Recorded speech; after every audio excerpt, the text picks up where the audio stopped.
Hello, assalamu alaikum, guys. Welcome back to my world of Insta conversations. How is everyone? I just noticed that I have so much bad dark circles. I don't know what to do with them. Any tips, guys? Any tips for my dark circles? I'm just joking.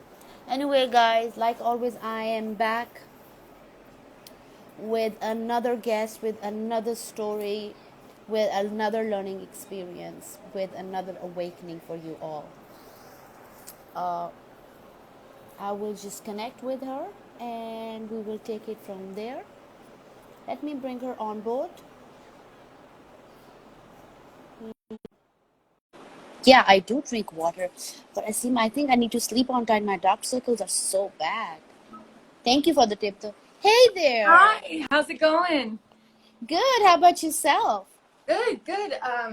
Today was good. Actually, was jumping from thing to thing, and I recently founded a company, and my team was doing I like to call them photo shoots because that's what they are, and we were basically doing like a series of them. One of them actually for this page. So, Oh, wow. yeah. Awesome. Okay, before we dive in, let's do a little introduction. And when you give your introduction, please tell me what can I do for my dark circles? Oh my gosh, are you kidding me? No, it's nighttime where you are. And also, I have a couple friends that have appointed themselves as life coaches. And so they like tell me when I do all this destructive, like frankly manic behavior, which after all, I mean, obviously this is what we're here to talk about, but yeah, no, they're really good about reminding me, like if I text them late, they're like, why are you up? Is normally their response. And I'm like, oh. So yeah, so I would say I don't know what to do, but I just keep people that are empathetic but light on trauma to remind me that sleeping is healthy and eating at a regular time is good, and that seems to help. And I should drink water. So that said, I'll Yes. introduce you. They can adopt you too. They're just these nice Okay. people. Cool. Okay, let's dive in and let's have you do a little introduction about yourself and we'll take it from there. Awesome. Well, hello everyone. My name is I guess my name is Brooke. I started a page called Girl You Can't Say That. And I did that as a way, I did it under a separate name without my picture on it so that I could have a place where I could express some of the things that I was experiencing after going through like a very confusing breakup with my ex of 5 years. And yeah, so I guess in a little bit about my story, or at least knowing a little bit about me, I was a military kid. I have five brothers and sisters. My dad was abused as a child, is a textbook empath with a genius IQ who fell in love at 19 with a sociopath with a genius IQ, and had five of us, and then the sixth one, my half brother. And yeah, then they traveled all over the world for military. She wreaked havoc on us. They got divorced. She committed all sorts of insane things. That said, my siblings and I have varying levels of exposure and understanding of what happened, which then led me to moving out when I was in high school, and just been making my way ever since. And since then, I've found myself really good at a few things. Being a mom, being a good friend. I really struggle with how I am attracted to people that activate this trauma bond, this like backwards nervous system. And so that's how I kind of ended up in a relationship for the past 5 years with my employer. And I was the highest ranked person at the company. And then I quit my job in the middle of a global pandemic, quit a six-figure salary because I couldn't take how I was being treated anymore. I was confused. My kids were scared. And then he dumped me, isolated me. And then I don't know, everything is gone from there. And that was back in April. Wow, what a story. And before we get into the details, I just want to say one thing, Brooke, that you are so amazing. Oh my God, I want to give you a hug. Oh my gosh. Just listening to your story about your childhood and your parents, and then what you've been through, and you being able to come sit in front of a screen, smiling, looking gorgeous. Oh It gosh. is it is something to be celebrated in itself, because people cannot do that. They live a life, and that's what I was talking on earlier also in my post, Yeah. is that, do you want to live a life as a victim, or do you want to break that chain, get out of it, and say, you know what, no, that's not how I'm going to define my life. And you did that for yourself, and that is so empowering, and that is Thank so you. inspiring. So I first want to give you a big shout out, and I want to applaud you. Thank You you. are our hero, you are our inspiration, and aw, and you mean so much to all of us. And That's really nice. Sorry, I'm a yes, weepy because bean. it's okay. I come off tough, but I'm actually a Pisces Venus. So I'm a total ball, baby. Like and I'm and always crying. it's okay, it's okay, I'll cry with you. Just listening to just your introduction just moved me so much. And really, really, this is so amazing. So let's uh, talk about your childhood. How was Yeah. that for you and your siblings? Yeah, that was so I'm sure I know Muish, you and I will probably revisit things that we spend a lot of time studying, but for those of you on, forgive me, but I really have focused a lot around the idea of the triangle is the most powerful shape in the universe. Like, I'm a math person. For those of you that don't know or wouldn't know, I've made a career being a mathematical, like, marketing and growth strategist. So I help companies like scale up. So anyway, that said, there's something about threes and triangles and how strong they are, how impenetrable, how pyramids are, wedges. Point being is that triangulation in our family was the love language. It was just you alone in a room full of people, and it's like that whole concept of mommy dearest. It was so hard because everyone was a weapon to hurt someone else, and you knew it. It wasn't even like she was careful about it. My stepfather, I always forget to say this because he seemed like the lesser evil. My stepfather was molesting me and my three sisters throughout our childhood. But it never seemed, this is how bad she was, it never seemed that bad compared to what she was doing to us. Because I remember telling her that he was molesting me. And I was old, like I was like 14, probably, maybe 15. And she started crying and said, you hate me, you don't want me to be happy. And what did I do? There's fight, flight, freeze, or fawn, and I was a fawner. And I just came to her and feel like, no, Mom, I don't hate you. She's like, you should just be praying about it. If you prayed and you cared about him, something would change. Like, why are you making me deal with this? Like, I raised you to be strong. I raised you to be a powerful person. I was like, okay, yeah, I'll do that. And it never occurred to me that it was happening to my sisters too. But my brothers also, I mean, it was chaos. You just lived in fear at all times. She also had, for those of you who haven't learned about this, she had the sociopath or narcissist stare, the dead shark eyes with super dilated pupils, and our siblings, you'd see her get in that mode, and we'd look at each other like, oh no, who is it? Who's the one? And what was hard for me, Muish, that is hard for me to this day, is I was a weapon in the triangle. I forget the term for it, but I wasn't the scapegoat that was made to feel like trash. I was the one that was made to be like exalted, like the version of my mom. Brooke's the most like me. She's smarter than you. She's better than you. But it was just another mechanism to hurt the other siblings and then make me totally alone, but then make me close to her.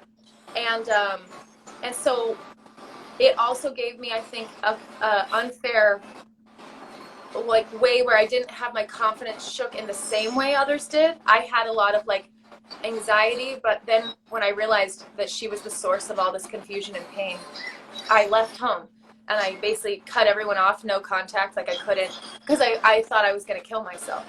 And I knew I didn't want to kill myself, so I literally was like, went into therapy, and they were like, you need to get away from these people, and anyone who was in contact with her, I cut them off. And it was the hardest decision I'd ever made. But then what happened is, one by one, all the kids who were being talked to by her saw that I wasn't failing, that they could see that I like was moving up in my career, that I still had friends. I got married. Like my life wasn't deteriorating away from her. In fact, I was thriving. So what the worst thing happened is one by one, they started sneaking away in their own ways. And by the end, my youngest brother, he to this day is so drug addled and so just like has a hard time grasping why he's angry. But I was also the only one to go to therapy because they also, I don't know if they're ready to part. Like, it's not even like they're victims, Newish. It's weird. They're survivors. And I'm like, you got to move past survivor. You got to be an advocate. That's why pages like this are so important. Like, because when you've been mentally and emotionally and psychologically manipulated, health is a daily practice. You don't ever get to be like, that didn't happen to me. And it doesn't matter what age you are. You have to be like, every day I practice non-traumatic behaviors, non-traumatic responses. And if you don't actively start to seek to serve others and create significance there, it is so easy to get back into a toxic mindset where you start to welcome and attract in your predator over and over and over, which is why I started this page. So I'm like, no more. I cannot do this. My kids cannot experience this. I can't do this. Like, it cannot happen. So. Yeah. Wow. That's a lot to take in. So when you said that your siblings are survivors, so do you think that they are struggling between the victim and survival mode? No, I actually think what's interesting is I think surviving is a journey. It's not the destination. I think surviving is what you do when you have not yet figured out what is the balance that is going to work for me. I think surviving is when it's still part of your identity, as one of the biggest parts of your identity that you have to cling to feel like you. And I think to really heal, you have to move past that and feel powerful to advocate for that there should be less people who have to be survivors and less people that have to be victims. That you start to realize that people that don't have trauma don't even have to think about being empowered. They just are. I mean, a lot of them just they don't know that there are limits. They don't create these invisible boundaries. They aren't stuck. Or if they are, their objects are so movable that if you stop with surviving, if you have been abused in this way, in any of these ways, you've almost been given two choices. Like, live it, wear it like a badge, or become a superhero. Like, every superhero has an origin story. Batman's parents, dead.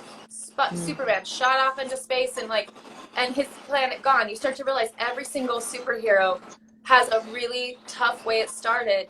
And the reality is, like, I'm not saying that it's that easy, but I am saying that that it is actually the way to use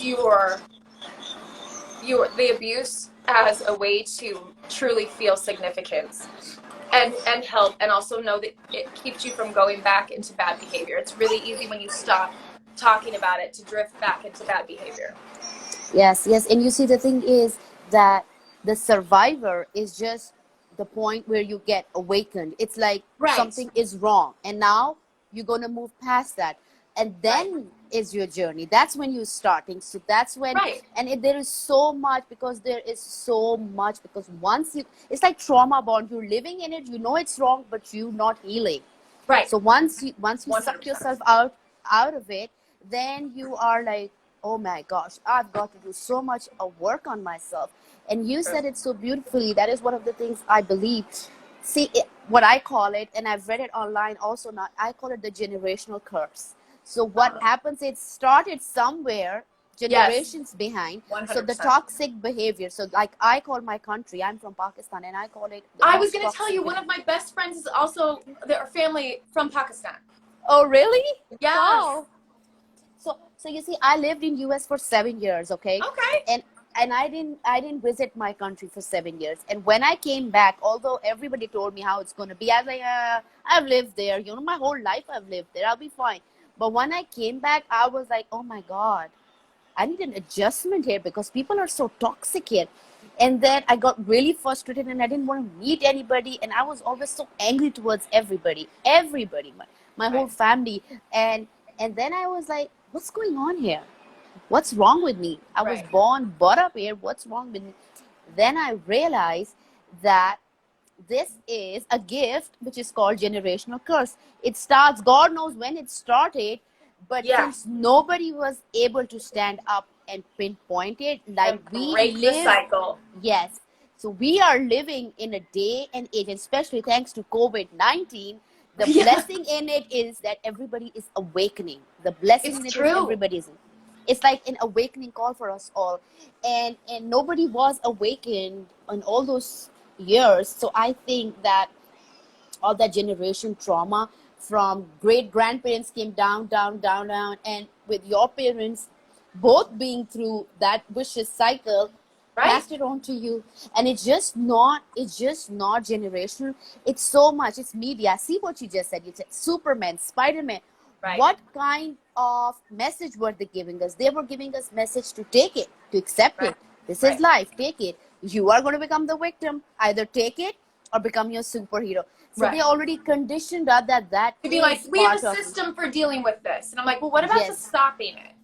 Yeah. That shouldn't be in the system in the first Right. place. That shouldn't be. You should not be living in survivor mode. You should be living and thriving. Right. And then your Yeah. past is the formula of things that happen to you. And that Yes. it's like there is some pain that provides accelerated wisdom. But once it's wisdom, that means that it's something to recall and that it was part of how your brain came to know the things it knows today. It is not who you are. You're more than your circumstances, and you're more than what's happened to you. Yes. You're every single. It's like my friends and I, when we talk about this idea of becoming fully realized, and that like when you buy a video game, it already has all 20 levels. It has the boss level and it has the first level, but you're not allowed to go to the next level till you beat that level, till you master it, and then you go up. And it's like when you think about a person, you are already the video game is already the boss level. It's already there. So it's like when you think about yourself, you're like, I am already in there somewhere is the fully realized version of me. So what choices am I making today to master the area I'm in so that I can pass this level and it becomes a level that I've already done so that I can see what it looks like on the other side? Like the idea of stopping moving when you just get just out, I personally don't believe that's the point. I think that people are innately good and life trains us to have low expectations. And Yes. I think that that's not right. I think that we should have high expectations, and I think that we have the ability to meet them for others and for ourselves. Yes. Yes. Definitely. Well said. And you see, the thing is, Bless you. excuse me. The thing is that, like you said, you were in a very toxic and in a very heartbreaking environment, right? But what I think is that sometimes we are pushed towards something so bad and traumatic because that way we're going to outshine who we are. So we're going to bring our true self out. Now imagine yourself, put yourself, go back to your childhood, change it, and say my parents were loving and we had a healthy childhood. Today you won't be here on this platform. Today you won't be uh, Honestly, it's talking true. about. So It's true. I always say people that listen, whatever you've been through, whatever you're going through right now, and whatever pain you're holding, that is 100% valid. But Right. that is your half truth. That is your half truth. You have to look at the other side. And the other side is you switch from victim mode and you come to survivor, you become to thriving mode, and then you see you're unstoppable, and then you become example for millions of people to learn from. And you're right. Right? When you say millions of people, I think that's so funny because I was saying to myself, like, wow, this pandemic's interesting because it's bringing so much. I don't mean this in a political way, but it kind of like ripped all the narcissist masks off because talk about people who can't deal with lack of control and lack of options and everything being told to them what they're going to do and being exposed, which is totally what coronavirus did. But that said, I don't know. I sit there and I think about how many people don't even realize that these relationships that went strange that they still feel confused about had to do with mental health. Like you talk about generational, I'm like, think about how quickly that spreads over years. And you talk about how there's so many things in generations before us that were never talked about, that were swept under the rug, and how many people have probably been plagued by gaslighting and smear campaigns and isolation as a form of like retribution, and like that are presently in a non-narcissistic relationship but have trauma bonds to people and don't even realize that's not love. That's just your nervous system surviving. And so Yeah. like I think what's so cool about you saying help millions of people, I'm like, I do believe that there are millions upon millions of people who have been affected by the same things that liberate folks that have been through the ringer, which is a large number. But I'm saying I think that every single person would benefit from just understanding what toxic traits they have that activate this unhealthy behavior, and also how to spot what they're allowed to expect from others and what they don't Definitely. have to tolerate.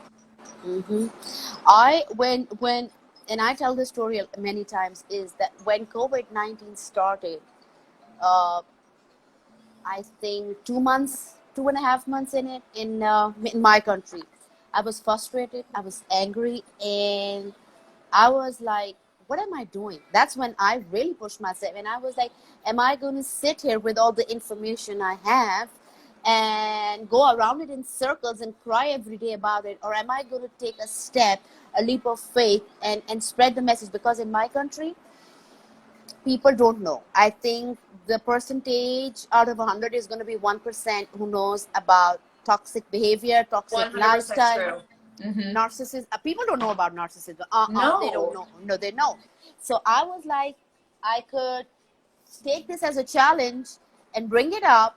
And I think I was blessed because of COVID-19. Not only because of bringing awareness, I suffer from severe anxiety. Okay, Yeah. and COVID-19 brought the worst in Oh, I'm me, sure. as far because of the anxiety went whoo over Well, and over you the lose roof. all the positive chemicals because you're not interacting, you're not being understood. There's no oxytocin, there's no dopamine. I mean, it was wild. Especially anxiety was a particularly hard. Like I have ADD, so I have anxiety is Okay. not in the same way. But I can tell you, my brain processes runs out of chemical quick, so I totally know what you mean. So I'm so glad you found a platform to express yourself because that helps. Because being understood Yes. actually helps your brain process and calm. And being in my country, people really don't. They say, oh, we know you're going through anxiety. No, you don't know, because if you know, you would be showing more compassion towards me. You won't be coming and telling me, oh, you'll go crazy because you locked yourself in the house. Anxiety is That's not a not mood. It's yeah, a physical body reaction. Anxiety is not a exactly. mood you're in. It's not like Right. stress. Are you kidding me? Yeah, but you're right. There's so much unawareness. Like everyone says, like, oh, mental health, like it's a soft issue. I'm like, isn't your brain the most powerful organ in your biological body? Why are we acting like treating your brain as a priority and making sure it's healthy is somehow like some like soft science? I'm so with you. Right. It's nonsense. Yeah. But I do a ton of psychographic research as part of my field, and so Oh, I totally hear what you're saying, and I'm actually very familiar with the culture that you're in, and I can tell you that has to be challenging to yes, that find was. And community for yes, things like it this. was. It was. And people say, and it's strange because people are going through it themselves, yet they don't understand. They don't understand because they don't have that support system. They don't have that understanding. They're surviving in anxiety mode through trauma, through toxic behaviors, because that's the only thing they've learned and known. And I was going through this, and one day, and this is what we've been in it for 12, 13 weeks, and I woke up and I was so frustrated. I was like, oh my god, my anxiety is making me more anxious because I'm sick of my own anxieties. So Right. what am I going to do? What am I going to do to stop being this person? And I fought with myself, and I said, you know what, I'm not going to let anxiety control me. And believe me, I don't know what happened. I put my faith in God, and I controlled it. It That's changed. amazing. And now it's like the level of my frustration in my brain chemical was more intense than the level of my anxiety. So you basically live your life in anxiety mode. So that's what's controlling your life decisions. But the frustration went so high that the anxiety had to come down. And I Right. broke that barrier. That's And amazing. I don't say that I don't feel anxious or I don't have those dips. But now those dips are where I can tell my body, okay, This is not real. Right. Open your eyes, look around. This is not real. Your anxiety does not define who you are. Snap out of it. And now I've found ways to not get in that deep mode. And I think that's been awesome for me. And I know that a lot of people would say you're crazy because for them it's not working. And I can only advise this much is everybody can listen to your story, okay? And people can say, oh, well, I went through worse. Well, whatever, she went through something, I went through something, and our threshold is different than yours. Yeah. And according to our threshold, we did that was impossible. So Right. why can't you? Right. Why can't you? Right. That is the thing I really want to voice myself is that women need to really be strong. Women are not weak. Women are born with so many talents, with so many things to give. I mean, think about women, especially in my culture, where some women are not even allowed to step out of the home, yet they are Right. so talented. They can cook, they can stitch, they have so many talents. So women Right. need to understand their worth. They should know they're worthy. Sure. And you're an example. Look at yourself. You are a living example for Well, everybody excellent. right now Ugh. on this stream. Look at what she's been through and how she broke her barriers, how she came out, and she is not just living, she is thriving and giving and setting an example for us all to learn from. When we have our dips, we need to come back to this live stream, Yeah, listen to your that's true. story. I do that. I literally do. Yeah. I go back and I remember what days. I can go back and read my captions. So for those of you listening, if you go and read the captions, you can pretty much gauge my state of mind at any time. And so I post a lot in bed at like 3 a.m. because I mean, talk about anxiety. When I was going through this breakup early on, I was waking up with just like nightmares every night, every single night. And it would always be around 3 a.m. and I would always like turn to my phone and just be heartbroken that there was no message waiting for me, saying I'm sorry, like I was wrong, like I don't know what I thought was going to happen. So I would before I started the page, I would just desperation text, like, how could you do this? How could you do this to me? Like, how could, what, I thought you loved me, you said you loved me, I did so much, like I did all the codependent stuff where I'm like, how could you not appreciate all the sacrifices I've made? Like, because we had a tumultuous relationship. Oh my God. So, but it was hard for me to see it when I was in it. But what's interesting is I started the page and I started typing not what I would say to him, what I wish I had the courage to say to him. Because I started to realize, stop giving him data points. A narcissist just mirrors you back. And what they're doing is they're gathering. So every single person that watches this podcast, just know that every single time you communicate anything that isn't yes, no, or okay, or nothing, you're giving them a new language to use as a weapon against you. They're going to use your own words to make you feel like you've finally been understood. It literally releases a chemical in your brain. The feeling of being understood is called oxytocin. Oxytocin also feels like love, and it feels like trust. And these predators and these abusers, and if you're not using the right word yet, it is a liberating moment to acknowledge what has happened to you, is to stop and say, stop giving them, then stop reloading their guns, stop giving them new weapons. And because the biggest weapon is them fooling you into thinking you matter to them. You matter as much as a cell phone charger matters to a person whose phone's going dead. So the best case scenario, you're this guy's or woman's favorite cell phone charger. You have the longest cord, you charge them the fastest, but you're still just supplied. So it's like, you might be a discarded charger, you might not be able to charge as fast as they want, or frankly, when they needed you, you weren't there, so they just found another charger. So my only point there is like, stop bending over backwards to try to convince yourself that it was love. It can be love for you, but they don't experience love the way you experience love. And that was a big thing for me on my pages where I'm like, I'm going to stop texting him and I'm going to just start blasting how I'm feeling at 3 a.m. out to the internet. And then it was funny, it just kind of took off because of folks like you, actually. You guys made me realize like this was a community, not just an Instagram page. Yes, most definitely. So let's talk a little bit more in depth about your story. So tell me what happened when you gathered the courage to walk out of your mom's home. Oh gosh. How did you feel, and How did you gather yourself? What kind of support system did you have? And how did you convince yourself that you have to move on? Because people, I want to say that because I see a lot of people are stuck uh, in their situation, and I don't want to do this comparison of this situation is worse, because every situation for everybody is worse according Yeah. to their threshold. I always say that, but I want you to tell people what you did for yourself that might also resonate with them, Yeah. because I feel that a lot of people reach out to me and they say, Mavish, we cannot move on, we feel stuck, you hate me. And I'm like, no, I don't hate you. I'm Right. here to understand and be by your side. So I want you to share your Yeah. bit on what you did. Yeah. So, if you're not sure where to start, I didn't mean to do this. It was actually kind of an accident. Gaslighting is so confusing. It's actually what makes you feel stuck. It's like you're in the never-ending fog that you can never find your way out of, because you don't, and you kind of stop moving because you're worried, is the next step off a cliff? Is the next step into water? Is the next step, the end of my life? Like it's a psychological torment. So I'm very analytical, and I didn't ever think it was gaslighting. I didn't even know what that meant. I started keeping a journal of, it sounds silly, but of everything that would happen.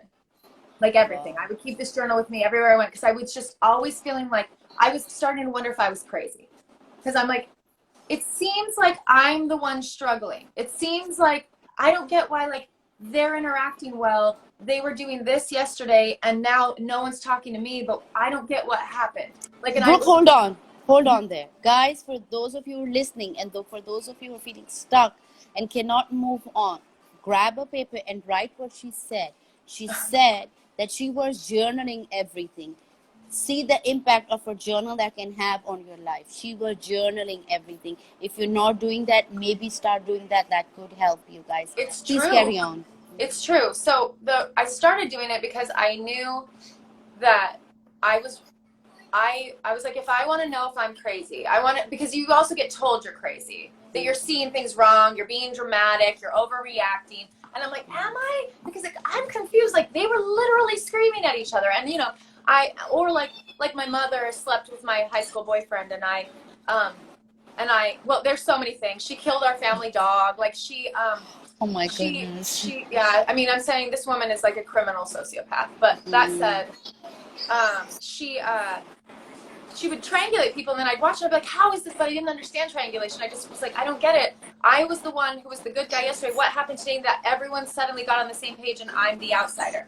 So I'm a huge extrovert. So what I was actually trying to do was figure out what I was doing wrong.